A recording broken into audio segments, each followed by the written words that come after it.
Nga Paalamenti ekyagenda mu maaso n'okola ennongoosereza mu tteeka ly'abaana erya 2015 olunaku olwaleero eyisizza ekiragiro ky'okukomya okuwa mukisa abagwira okulabirira abaana bannayuganda ng'esinziira ku nsonga ez'enjawulo. Mu kiseera kino kati omukisa ogw'okulabirira abaana gulina kuweebwa bannayuganda bokka ng'ennongoosereza eno bw'erindirira okusibwa mu nkola. Because if ultimately you can accept your children to be formally adopted, why on earth would you oppose? Why on earth would you oppose legal guardianship? So I am really of the strong view that the world being a global village, members of parliament should accept and stop being sentimental. That is why countries like Ethiopia has moved a little further.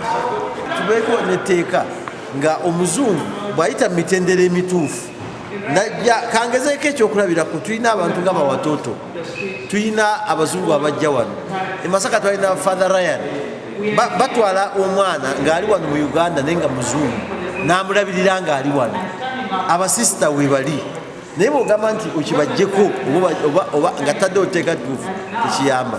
Kyokka ababaka okuli ow'essaza ly'e Buluuli Peter Nyombi n'omubaka omukyala ow'Etooro Sarah Achenge Opendi tebakkiriziganyizza na kisaliddwa wa Paalamenti nga bagamba nti emirundi mingi kizibu okusanga Munnayuganda ayola omwana atali wuwe. Omwana omujje ku gundu ku mukazi mulalukuku kw'omugamba nti tewali Munnayuganda agenda kulabirira mwana oyo, kyokka waliwo kapu y'abazungu ate nga beetegereza nti tebalina criminal record. Lwaki ogaana abazungu abo okulabirira omwana ono gwe bajje ku lunatic?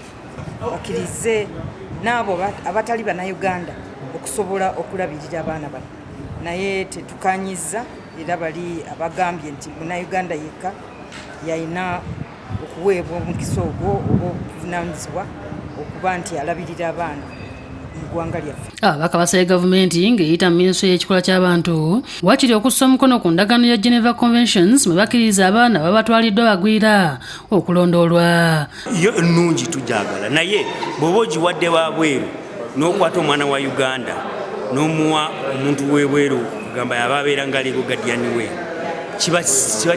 kiba kirungi, naye ate ebiseera ebisinga tuyinza okwesanga ng'abaana baffe babonyaabonye, abamu nga bafudde, abamu babaggyemu ensigo lwa nsonga.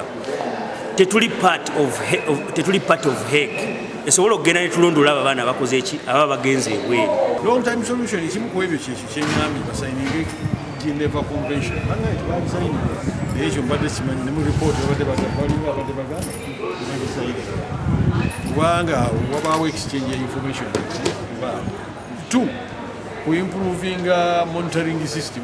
Rachel Nakasi yakusakidde eggulu eno ku lwa Bukedde TV.